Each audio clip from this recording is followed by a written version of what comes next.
चीज को कहां से हटा के कहां लगाना है, ये कोई नहीं समझ रहा है। सूरत फंसी संसार में, तासे पर गई दूर, सूरत बांधे स्थिर करो, आठों पहर हुजूर। इसी में भेद छुपा हुआ है सारा।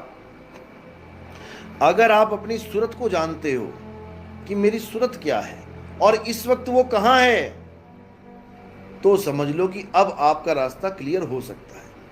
लेकिन आपको यही नहीं पता कि सूरत होती क्या है और कहां लगा रखी है मैंने, अभी कहां है, जब सो जाता हूं तब कहां जाती है, जब और गहरी नींद में चला जाता हूं तब कहां होती है, जब मैं कोई भक्ति करता हूं तब कहां होती है, जब मैं कोई हठ योग करता हूं तब कहां होती है। अगर ये चीज आपको पता है तब तो समझो आपको आगे का ज्ञान मिल सकता है। लेकिन आपको यही नहीं पता कि सूरत होती क्या है, तो आपको कुछ पता नहीं, सब जीवन बर्बाद हो जाएगा। सारा खेल सूरत का है। इस बॉडी को चला कौन रहा है? सूरत चला रही है। आत्मा तो सबके पास है। कोई कहे मैं आत्मा की वजह से जीवित हूं, तो फिर मर कैसे जाता है? आत्मा तो सदा साथ है, मर कैसे गया? सूरत साथ छोड़ जाती है उसका। इस सूरत की वजह से आप चल रहे हो। अभी यहां बैठे हो, लेकिन ध्यान में क्या है? अरे भैंस का दूध निकालना है यार। तो सूरत कहां है? अभी भैंस के पास पहुंच गई वो, तुम यहीं बैठे रह गए। टीचर कहता ना बच्चे को, सुरत किथे तेरी, क्या पढ़ाया मैं दस? फिर बच्चा कहता है गुरुजी मैंने एक बार होर दस दो जी, मैं कुछ सोच रहा सी। यानी जहां तुम सोच रहे हो सूरत वहां चली गई तुम्हारी। इसी प्रकार ये पूरे ब्रह्मांड में घूम रही है। सूरत फंसी संसार में, तासे पर गई दूर, सूरत बांध स्थिर करो। कहां करो? कहां करें स्थिर? पत्थरों में, नदियों में, नालों में, मंदिरों में, मस्जिदों में, गुरुद्वारों में, फोटो में। फोटो में स्थिर कर ली तो छिपकली बन के रहना पड़ेगा फोटो के पीछे। पुरानी फोटो हिलाओ, क्या निकलता है बीच में से? छिपकलियां भागती हैं, 2 4 5 इधर से उधर से। वहां पे भी स्थिर नहीं करना है। सूरत कहां स्थिर होनी चाहिए? सूरत शब्द गुरु में स्थित होनी चाहिए। शब्द गुरु कह लो, तुम्हारा निज स्वरूप कह लो, मेरा आत्म स्वरूप कह लो, उसमें स्थिर होनी चाहिए। जब आत्म स्वरूप में स्थिर हो गई, अब वो अचल हो जाएगी। अब उसको ठिकाना मिल गया। यानी पहले वो चक्की में पिस रही थी, चक्की में कोई जगह है जहां बच जाए? चल रही है ना चक्की, कोई जगह है जहां बच जाए कोई दाना? कहां है? बस उस कील को ही ढूंढना है। वो कील ही एकमात्र जगह है जहां तुम पहुंच गए तो जुगों जुगों तक चक्की चलती रहे, लेकिन तुम बचे रहोगे। कारण क्या है कील का कि वो बचा लेगा? क्या कारण है कील का? क्योंकि वो अचल है। चक्की चलती है, कील नहीं चलती। हे अर्जुन, आत्मा अचल है। अचल को डिफाइन नहीं कर पाया कोई आज तक। अब कोई कहे मैं तो चल रहा हूं तो मेरी आत्मा भी चल रही होगी? नहीं चल रही है। मैं पूरी दुनिया में चलाऊं, मेरी आत्मा नहीं चल रही है। जैसे घड़ी की सुइयां एक बार छोड़ो 1000 बार घूम लें, तो क्या कील भी उसके साथ घूम रही है? जिस कील में वो तीनों सुइयां अटैच हैं वो अचल है, और घड़ी की सुइयां घूमी जा रही हैं, घूमी जा रही, घूमी जा रही हैं। इसी प्रकार हम सब काया रूप में घूमी जा रहे हैं, घूमी जा रहे हैं, भटकी जा रहे हैं, लेकिन हमारा आत्मदेव अचल है। इसीलिए गुरु ग्रंथ साहब में बोला गया है कि अगर कोई पूजनीय है तो केवल एक ही वस्तु पूजनीय है, आत्मदेव पूजिए, गुरु के सहज सुभाए। अगर तुम पूजा करना चाहते हो तो केवल एक ही वस्तु है जो पूजनीय है, जिसका कभी जन्म और मरण नहीं होता। बोला ना 10वीं पातशाही ने, आदि अंत एको अवतारा, सोई गुरु समझो हमारा। तो आदि और अंत में एक ही अवतार है, वो वही मेरा गुरु है। तो बाकी कौन है? पहली पातशाही से 9वीं पातशाही, वो कौन है फिर? अगर हमारा एक ही गुरु है जो आदि अंत एको अवतारा, तो पहली पातशाही से 9वीं पातशाही तक वो लोग कौन है? कौन है वो लोग? संत हैं। गुरु ग्रंथ साहब गवाही देता है कि सेवा को दो ही भले, एक संत एक राम। राम है दाता मुक्ति का और संत जपावे नाम। जो आदि अंत एको अवतारा वो है राम, और उस राम का जो तुम्हें भेद बता रहा है वो है संत। साधु कह लो, संत कह लो, उसी के लिए बोला है प्रभु कृपाल कृपा करे, नाम नानक साधु संग मिले।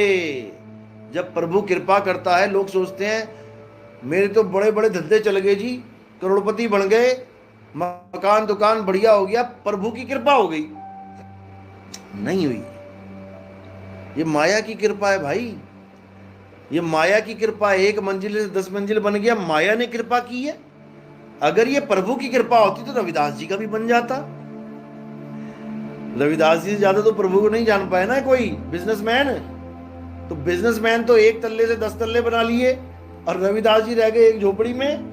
तो फिर तो प्रभु की कृपा रविदास जी पे कम हुई, कबीर साहब पे कम हुई, सब संतों पे कम हुई, बिजनेसमैन पे ज्यादा हो गई। बिल्कुल गलत है। ये कृपा है माया की। हमने ये डिजाइन बना लिया अपने दिमाग में कि अगर मेरे घर में सब ठीक चल रहा है, मेरा धंधा बढ़िया चल रहा है, दुकान मकान सब बढ़िया चल रहा है, तो प्रभु दयाल हुआ पड़ा है। बिल्कुल गलत है। प्रभु दयाल हुए का मतलब है प्रभु कृपाल कृपा करे, नाम नानक साधु संग मिले। जब तुम्हें कोई संत मिले, साधु मिले, और तुम्हें नाम की महिमा समझा दे, अब समझो कि प्रभु कृपाल दया कर गया हम पे, क्योंकि अब हमें वो कैदी से, इस कैद से छुड़वा देगा। अब हमें वो कैदी नहीं रहने देगा। जेल में कैदी कितना ही अमीर हो जाए, है तो कैदी। एक दिन मौत होएगी उसकी, एक दिन फांसी पे चढ़ना पड़ेगा, सारा जितना इंतजाम किया वो वहीं छूट जाएगा जेल में। उसका क्या फायदा? 50 करोड़ रुपए मेरे पड़ोसी के पास थे, मैंने बिजनेस किया, उसका सारा पैसा मेरे पास आ गया, जिसमें से 1 लाख में खर्च पाया, बाकी सारा वहीं का वहीं रह गया। तो मैंने क्या कमाया? मात्र 1 लाख रुपया। जो तुमने कमा के बैंक में डाल दिया, जो पड़ा रह गया, वो तुमने कमाया ही नहीं। वो तो एक माया ने जाल बिछाया कि आज उस अकाउंट में और इधर तुम्हारे में आ गई, पड़ी वहीं रह जानी है, ना तुम्हारे किसी काम आई। तुम तो केवल 1 लाख रुपए में ही सारा निपटा के चले गए, और तुम ये सोचते रहे मेरे पास पड़ी है, मेरे पास पड़ी है। नहीं पड़ी है, तुम्हें लग रहा है पड़ी है, नहीं पड़ी है।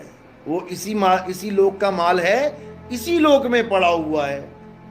आज इसकी तिजोरी में, कल उसकी तिजोरी में, परसों उसकी तिजोरी में, और आदमी सोच रहा है मेरी तिजोरी में। अरे तुम्हारी तिजोरी है ही नहीं यहाँ पे, तुम्हारी तिजोरी यहाँ पर है ही नहीं। तुम एक ऐसी कंपनी में काम कर रहे हो जिसमें सारी तिजोरियां उस कंपनी के मालिक की हैं, तुम्हें केवल साफ सफाई के लिए रखा गया है। समझ रहे हो?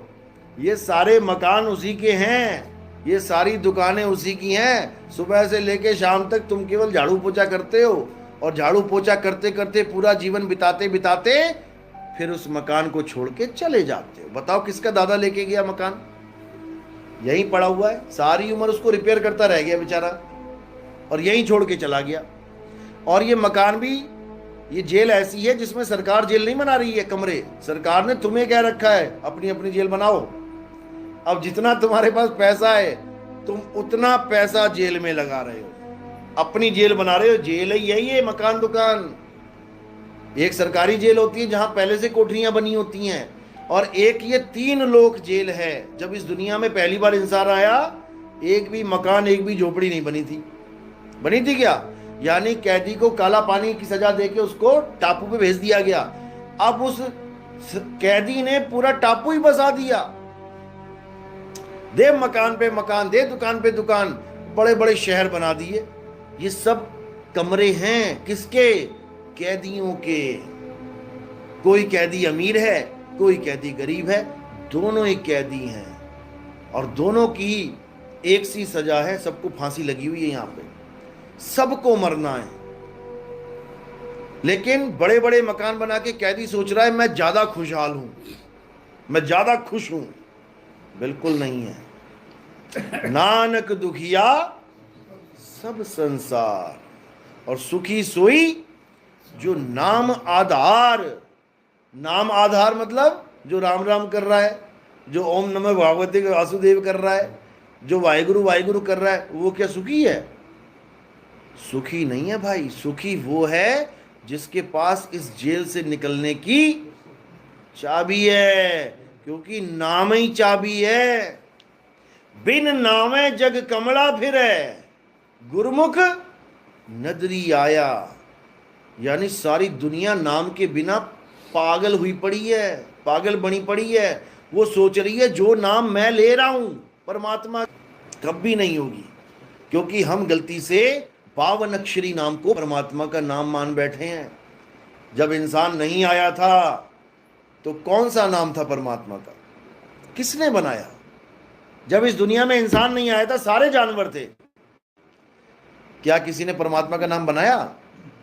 या इंसान चला जाए आज अगर, तो ये 184 जून है, ये परमात्मा का नाम बना सकती है?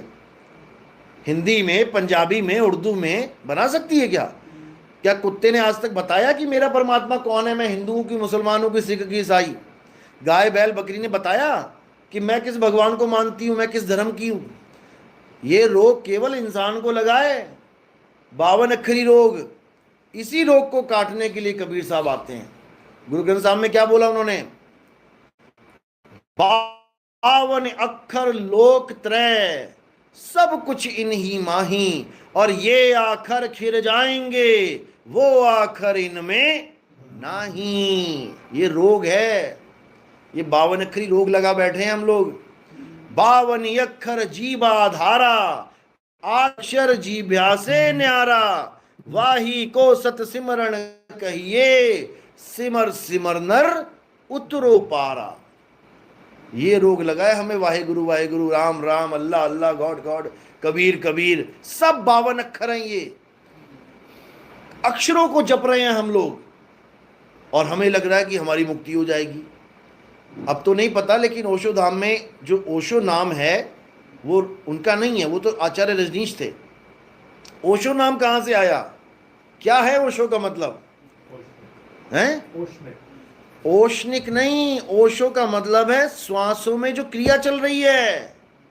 ओ शो, जो आप सांस ले रहे हो, इसी को योगी ने कहा ओ से ओम, सो से सोहम, ओम सोहम, ओम सोहम। उसी को शॉर्टकट में ओ शो बना दिया, और ओशो के साथ भगवान लगाया, भगवान ओशो, क्योंकि वो इसी को भगवान मानते हैं। सारी दुनिया इसी को भगवान मानती है। ये आ रही है जा रही है तो जिंदा है, ये आना जाना बंद तो भगवान हो गया दूर और बंदा हो गया खत्म। महात्मा बुद्ध ने भी इसी की महिमा गाई है, आती जाती सांस की। विपासना करने गया है कभी कोई? नाम सुना है विपासना? क्या करवाते हैं वहां पे? हाँ, वहां पर पूरे बॉडी में ध्यान लगवाया जाता है पहले तो, उसके बाद जो आखिरी क्रिया है उनकी सांसों की क्रिया है। उसी को भगवान माना गया है कि वो है तो ये काया चल रही है, वो नहीं तो कुछ भी नहीं। लेकिन ये गलत ज्ञान है। कौन है जो बिना सांसों के भी जिंदा है, जिसको सांसों की जरूरत ही नहीं है? कौन है वो? आत्मा। आत्मा बिना सांसों के जिंदा है। आत्मा को सांसों की जरूरत ही नहीं है। सांसों की जरूरत किसे है? इस बॉडी को है, जिंदा रखने के लिए, आत्मा को नहीं। आत्मा को तो शस्त्र काट नहीं सकता, अग्नि जला नहीं सकती, वायु सुखा नहीं सकती, जल भिगो नहीं सकता, तो इसको खाना पीना, सांस लेना ना लेना, इससे कोई मतलब ही नहीं है। लेकिन कोई समझ नहीं पा रहा है। जिस दिन समझ में आ जाएगा उस दिन पैरों से जमीन निकल जाएगी। बस समझाने वाला चाहिए जो तुम्हारे सारे भरमगढ़ तोड़ के तुम्हें एक से जोड़ दे। भरमाने वाले बहुत बैठे हैं 52 अक्षर के नाम पे। हम अल्लाह को मानते हैं, हम राम को नहीं मानते, हम वाहिगुरु को मानते हैं, हम कृष्ण को नहीं मानते। बहुत बैठे हुए हैं। ये सब 52 अक्षर और शरीर का खेल है, केवल 52 अक्षर और शरीर का खेल है। हम कृष्ण जी के शरीर को नहीं मानते, हम तो शंकर जी के शरीर को मानते हैं। और दोनों शरीर बने किसके हैं? कितने तत्वों के बने हैं? किसी का 6 का तो नहीं बन गया, ये 4 का तो नहीं बना। इस 5 तत्वों को ना मान के तुम दूसरे 5 तत्वों को मान रहे हो। बात तो वही है, बस तुमने डिजाइन चेंज कर दिया। तुमने डिजाइन चेंज कर दिया। तुम मैदे की मट्ठी ना खा के तुम कह रहे हो मैं मैदे की मटरी खाऊंगा, तो क्या हो जाएगा? पेट में क्या जाएगा?